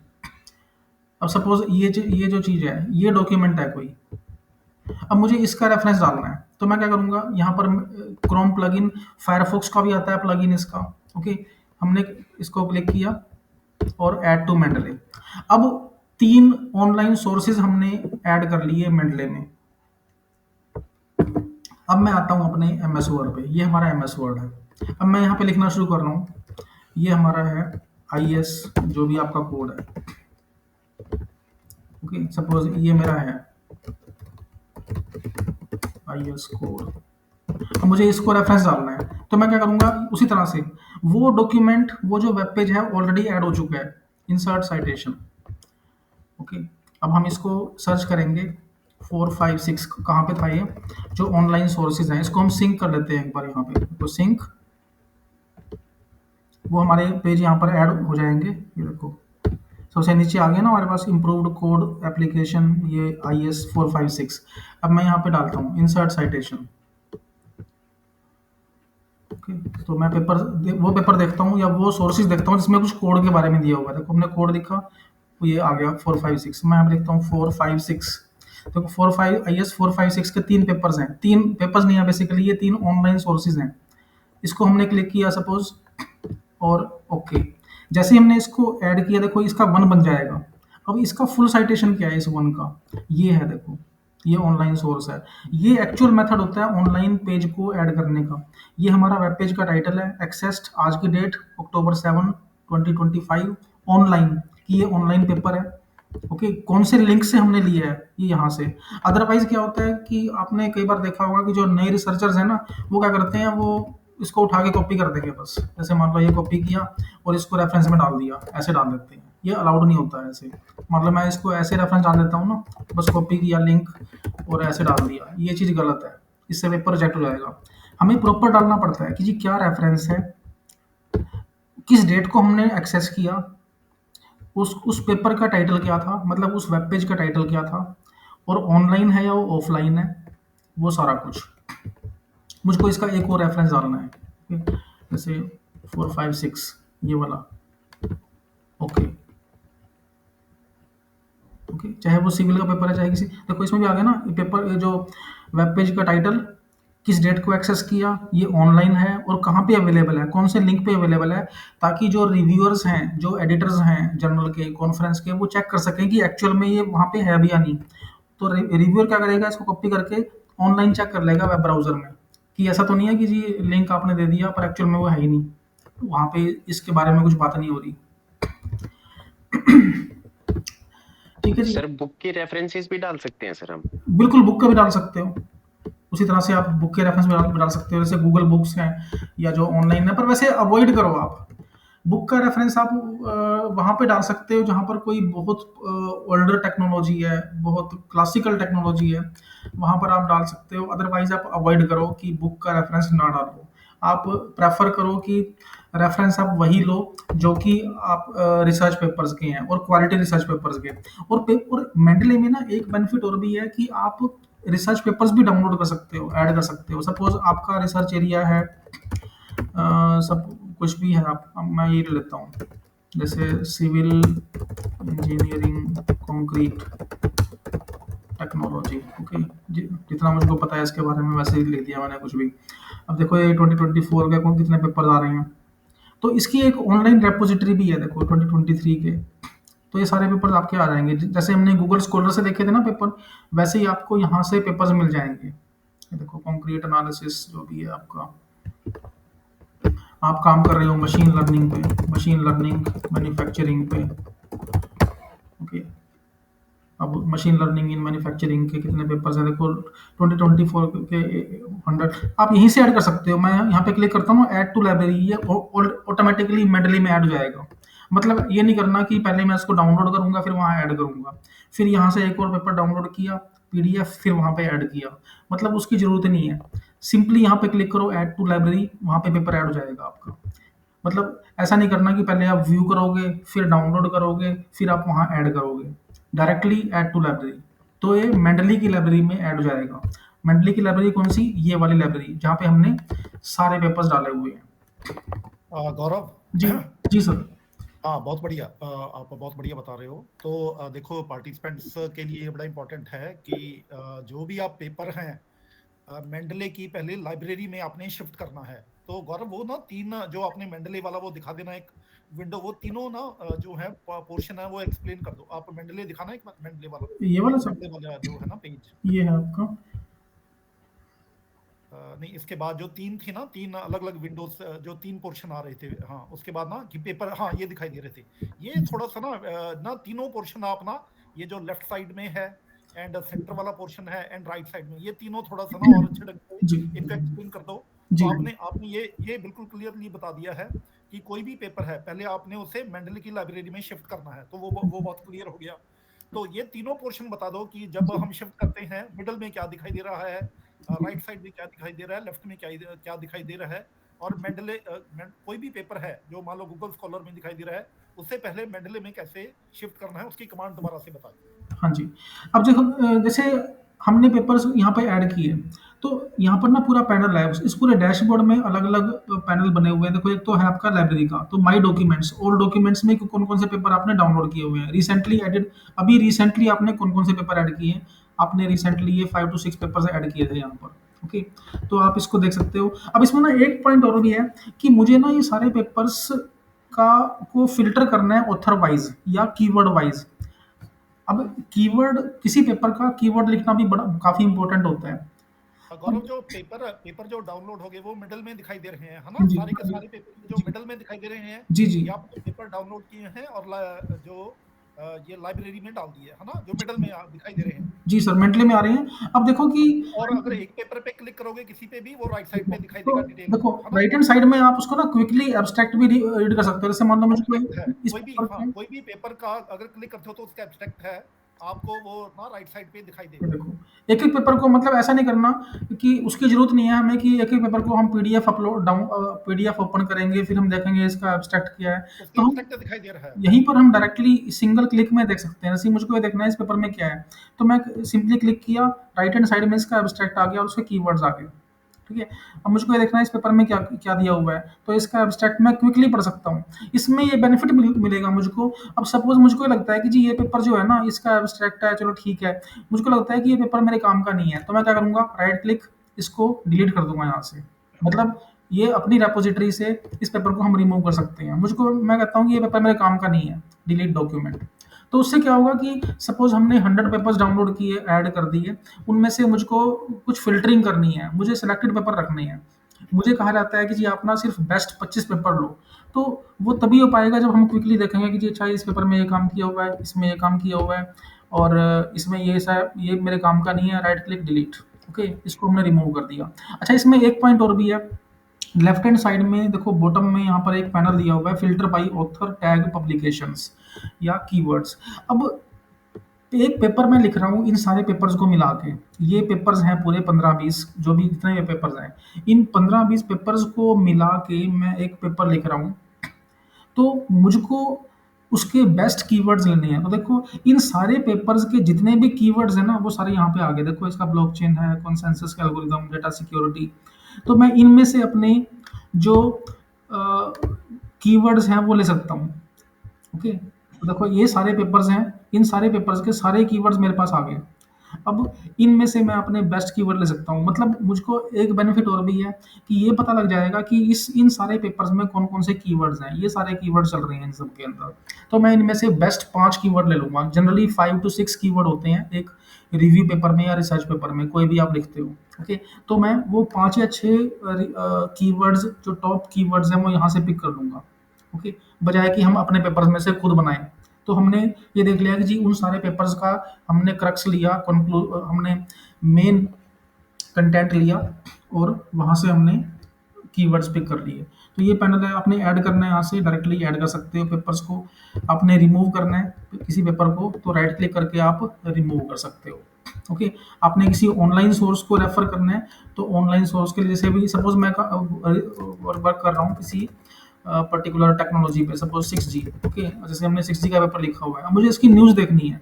अच्छा, एक बात आपने और नोट करनी है कि जब भी आप कोई, चाहे आप रिसर्च पेपर लिखो, चाहे आप रिव्यू पेपर लिखो, आप हमेशा हमेशा एब्स्ट्रैक्ट और इंट्रोडक्शन में लेटेस्ट न्यूज़ जरूर दो उसकी। उससे ये पता लग जाता है कि आपको उस टॉपिक के बारे में रिसेंट नॉलेज है। अब जैसे मैं देखता हूँ 6G न्यूज़ इंडिया, सपोज मैं पेपर लिख रहा हूँ 6G पे। अब मैं ये देखता हूँ कि देखो ये 20 मिनट्स पहले की न्यूज़ है। अब ये देखो ये सब आ गया। अब ये भारत 6G अलायंस कुछ है ये। अब मैं पेपर लिख रहा हूँ 6G पर, तो मैं इसको रेफर करना चाहता हूँ और यहाँ से मैं कुछ कंटेंट लेता हूँ। ये रिसेंट न्यूज़ है।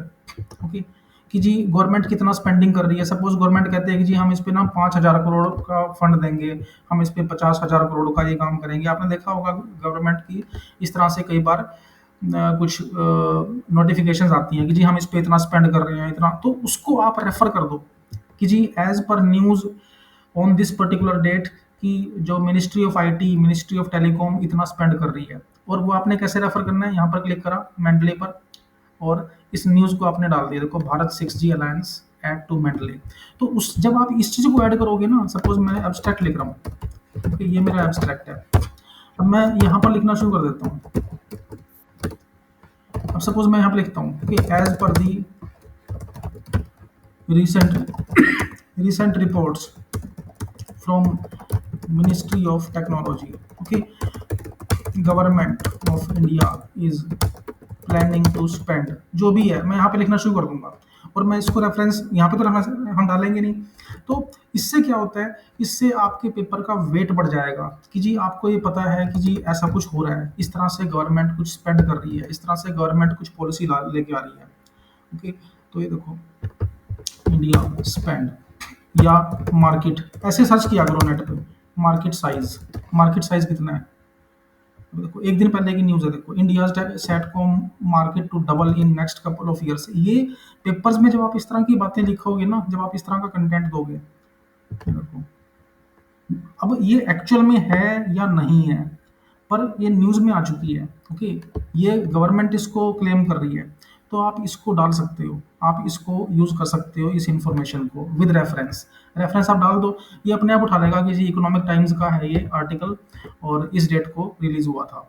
एक और वेबसाइट है जो बहुत पॉपुलर है डेटा के लिए, दैट इज स्टेटिस्टा.com, जहाँ पे आपको बहुत अच्छा डेटा मिल जाएगा। एक और वेबसाइट है आपकी जिसमें आपको डेटा मिल जाता है, जैसे मार्केट साइज, इसी का भी देखना है। ये देखो ये है marketsandmarkets.com। यहाँ पे आप कुछ कोई भी टेक्नोलॉजी लिख दो, कुछ भी लिख दो, उसके बारे में आपको रिसेंट डेटा मिलेगा।